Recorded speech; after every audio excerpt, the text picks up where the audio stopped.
No Além da Notícia de hoje, o trabalhador doméstico. Ele faz parte da minha casa, da minha vivência familiar, da minha intimidade. Ele está ali comigo, ou melhor, ele está com a minha família muito mais do que eu, ao longo de todo o dia, de uma semana, de um mês, de anos até, porque passo o dia inteiro trabalhando. É ele quem cuida daquilo que é mais precioso na minha vida. E quem é ele para mim, o trabalhador doméstico? Vamos continuar conversando sobre esse assunto. Doutor Barros, há mais casos... Eu não sou doutor.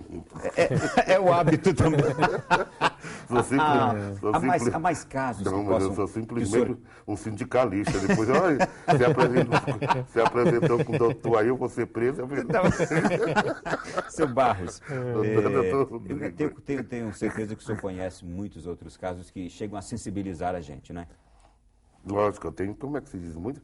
Afinal de contas, são 16 anos à frente do sindicato, e tem coisas do arco da velha que me corta, como é que se diz, o coração. Deus o livre. Bom, conte mais um desses para a gente, porque eu entendo que é a hora de a gente sensibilizar agora os corações de empregadores, mas das autoridades, porque está sendo proposta agora uma grande mudança que vai tornar o trabalhador doméstico perante a lei tão valoroso quanto qualquer outro trabalhador. Antes de citar alguns fatos, que eu tenho diversos, como é que se diz, história, mas eu quero alertar, como é que se diz, os nossos governantes, que além dos empregados domésticos não terem seus direitos assegurados por lei, é uma categoria, como é que se diz, muito discriminada. Por exemplo, o empregado doméstico, ele não pode, aqui em Brasília acontece isso. O empregado doméstico no elevador, ele não pode usar o elevador social. Ele tem que usar o elevador, como é que se diz, de serviço. O empregado doméstico, ele só almoça depois que os patrões almoçaram. A trabalhadora doméstica grávida, certo? Quando a patroa sabe que está grávida, nossa mãe, parece que ela está com AIDS. Manda embora, como é que se diz, na mesma hora. É o que chega em diversos casos no sindicato. Certo? Está grávida para poder fazer um acordo, porque ela agora, como é que se diz, tem estabilidade, como é que se diz, no emprego. Certo? Além de ter, nos próprios anúncios dos jornais, que é um verdadeiro absurdo, nos classificados, procura-se uma empregada doméstica que durma no emprego e não estude. Olha, que absurdo. A Constituição nos dá o direito de estudar, mas a empregada doméstica, ela não pode estudar, como é que se diz, à noite. Ela tem que ser um burro de carga, certo? Para lavar, passar, cozinhar e arrumar a casa até as 11 horas da noite. Já teve empregada doméstica que foi mandada embora, sabe por quê, Ronaldo? Tá? Porque comeu um ovo. E a patroa chegou no sindicato, ainda com testemunha, trouxe um pedreiro aqui que viu a hora que ela tirou o ovo da geladeira. Isso é o verdadeiro. Doutor Rodrigo, como são tratados? Por exemplo, o que ele trouxe para nós aqui soa como absurdo. Com certeza. Como são tratados esses absurdos nos tribunais? Diante de uma situação dessa, além das verbas rescisórias... Eu volto até atrás, eu volto na questão de entrar no elevador de serviço, essas coisas, de comer diferentemente da hora do patrão, essas coisas todas. Todas essas questões, se forem suscitadas em juízo e comprovadas pelo empregado, é porque a dificuldade é comprovar, é o meio de prova, né? Como é que o empregado vai provar isso? Mas provando gera dano moral, entendeu? Hoje, os trabalhadores, não só os empregados domésticos, mas os trabalhadores em geral, se sofrerem qualquer assédio, que seja moral, que seja até sexual, entendeu? Porque eu acredito que, pelo que a gente olhou andou estudando aí, tem vários casos absurdos de assédio sexual, Ronaldo. Quando entendeu? não é por parte do empregador, é por parte do filho do patrão. Quando não é por parte do filho do patrão, é o amigo do filho do patrão. Tem 1000 histórias do arco da velha. Então, são questões que, se forem suscitadas em juízo, elas dão direito ao dano moral. E os empregados domésticos têm que ter conhecimento disso.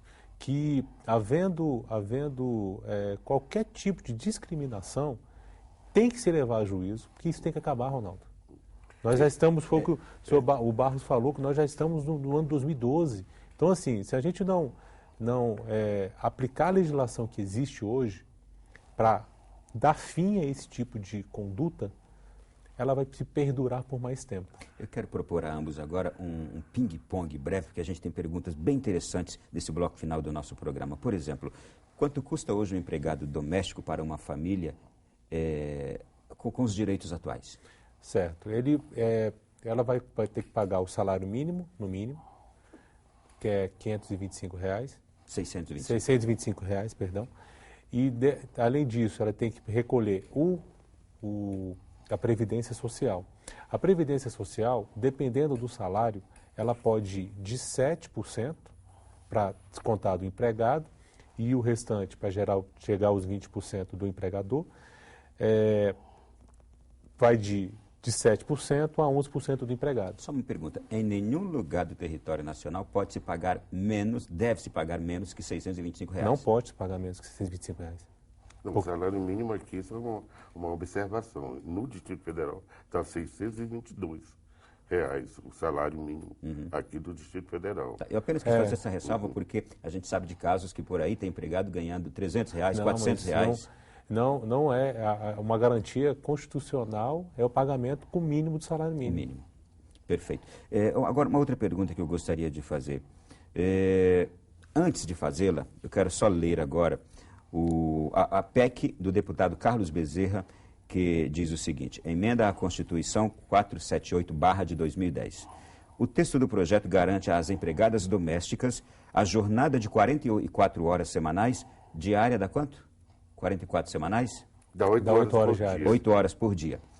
13º, férias, aviso prévio, recolhimento de FGTS, seguro-desemprego, hora extra, adicional por trabalho noturno, salário família, auxílio creche, seguro contra acidente de trabalho e a proibição de discriminação em relação à pessoa com deficiência, além de inibir ainda mais a prática ilegal de trabalho de meninas menores de 16 anos.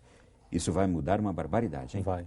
Não vai? Acho que a principal modificação aí seria com relação às horas extras, entendeu? Porque atualmente, foi o que o Barros falou, atualmente o empregado começa a trabalhar às 6 horas da manhã e vai até 10 horas da noite. Isso é uma jornada de escravo, entendeu? Então, a principal modificação seria o definimento das horas extras. O adicional noturno. E o adicional noturno, entendeu? O auxílio creche e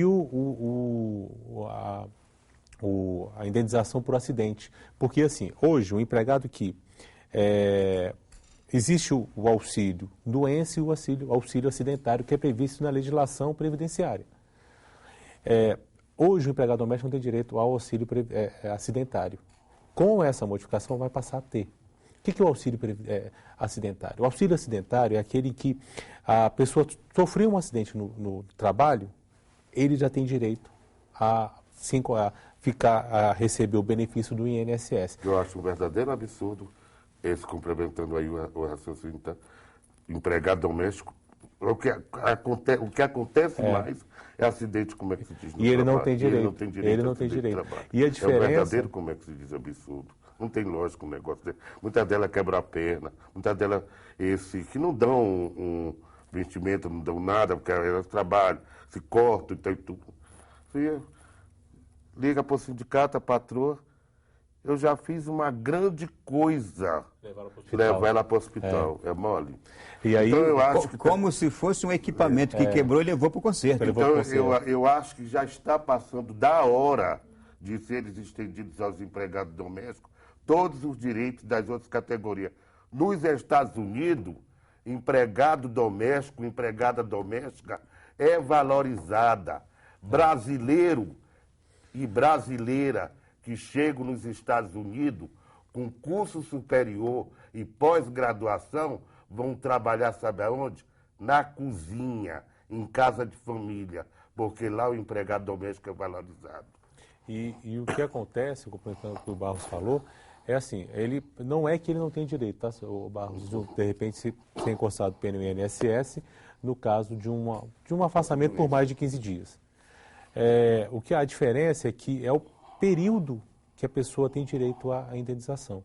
Porque o auxílio acidente, ela recolheu um mês, já tem direito, não tem carência. Entendeu, Ronaldo? No caso do auxílio-doença, é necessário 12 recolhimentos. É necessário 1 ano estar recolhendo para você ter direito, acesso à Previdência Social. Essa é a grande diferença. Porque, da mesma forma, com relação ao auxílio-maternidade. Porque o auxílio-maternidade, basta 1 recolhimento. Tendo 1 recolhimento, a pessoa ela já tem direito à licença maternidade. A licença maternidade. Não tem carência. Não tem carência. Com meio de contribuição já tem direito. Já tem direito. Então, a grande evolução aí, que eu acho na PEC, seria a extensão principalmente desses direitos. Bem como o Auxílio Família, que é pouco, uma faixa de R$30, mas R$30, R$40, dependendo do caso, mas já é um complemento à renda da empregada doméstica. E havendo essa aprovação dessa PEC, a gente pugna para que isso saia do papel, saia de uma hipotética garantia e seja estabelecida, inserida no ordenamento jurídico, para que se estenda todos os direitos aos trabalhadores e aos empregados domésticos. Eu tenho aqui ainda 4 perguntinhas últimas.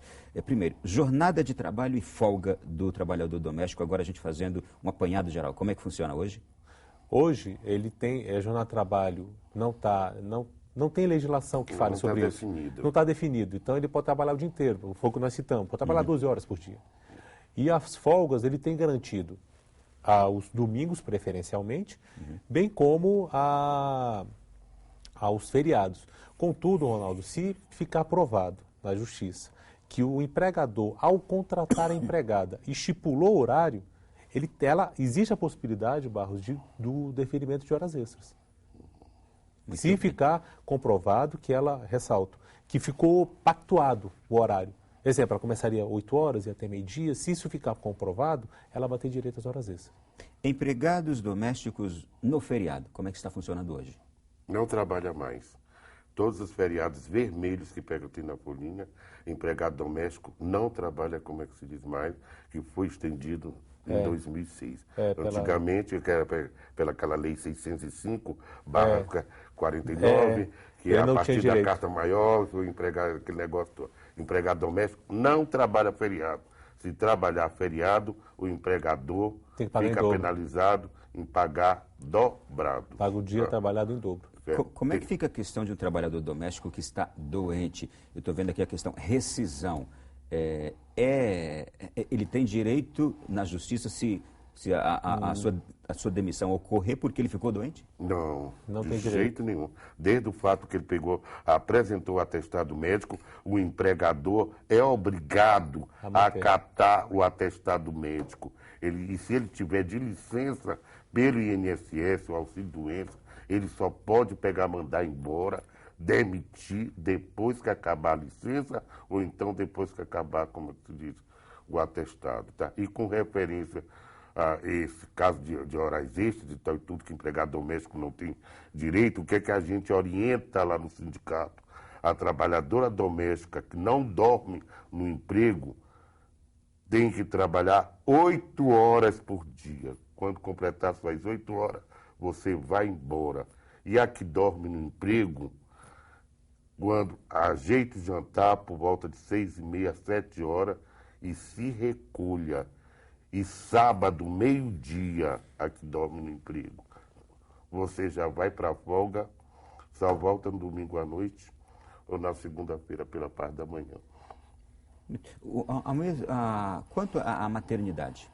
A empregada doméstica que ficou grávida. Ela tem direito desde o momento em que foi comprovada, que ela descobriu a gravidez. Desde o momento que ela descobriu a gravidez até 5 meses após o parto, é garantido a estabilidade. E no caso das doenças, né, na verdade é a suspensão do contrato de trabalho no período em que o empregado está doente. E nesse período, foi o que o senhor Barros falou, ela tem estabilidade, ele não pode ser mandado embora. Contudo, acabou o atestado, acabou o afastamento, no outro dia ela pode ser mandada embora. E acontece muito isso, Barros? De imediato. Acabou assim, geralmente quando acaba a licença maternidade, tem um mês de estabilidade, o empregador já manda embora. Já dá logo as férias, aí acaba e já emenda a licença maternidade, confere tudo que eles não aceitam com criança. Eu tenho aqui agora uma questão. Quando há falecimento do patrão, como é que fica o trabalhador? Não tem na legislação nada sobre a matéria. Não é uma coisa pacificada. Então, assim, nós temos que nos reportar à CLT. Na CLT, o empregado os julgamentos têm entendido que ele passa a ser considerado como um empregado, como um empregador, como um empresário atualmente designado, que é a firma individual, que era anteriormente era firma individual, hoje é empresário. Ele passa a ser considerado como empresário. Sendo considerado como empresário, as verbas rescisórias, os direitos trabalhistas, passam devem ser cobrados dos herdeiros na proporção em que cada um tem a receber. Vamos dar um exemplo, Ronaldo. A empregada doméstica, ela trabalhou 5 anos, na rescisão do contrato de trabalho, ela tem direito a receber R$5.000. O patrão falece, os herdeiros têm para receber um imóvel que vale 100 mil. Desses 100 mil, tira-se os 5 e paga a empregada doméstica. Contudo, como empregado doméstico, porque não tem como você ter um vínculo empregatício com várias pessoas, né? Se, com a morte do empregador, um outro ente da família fizer o registro na carteira, continua-se o vínculo empregatício. Então, ela tem essas duas possibilidades. Entendi. Muito bem. Eu quero aqui agradecer imensamente a presença do Dr. Rodrigo, do seu Barros, que nos fizeram esclarecimentos, eu tenho certeza, preciosíssimos para a família brasileira e, sobretudo, para a classe dos empregados domésticos. Desejo que esta PEC seja muito bem apreciada pelo nosso Congresso Nacional e o mais depressa possível, porque a gente viu que há mudanças que são necessárias urgentemente. Muito obrigado, seu Barros. Obrigado, doutor Rodrigo. Eu que agradeço. Tá? Para nós foi um prazer tê-los aqui. Muito obrigado. E um conteúdo exclusivo sobre esse tema você encontra na nossa página www.alendanoticia.net. Na próxima semana estaremos de volta com outro fato da atualidade para discutirmos e apurarmos com você. Até lá, boa semana, boa noite e bom sono.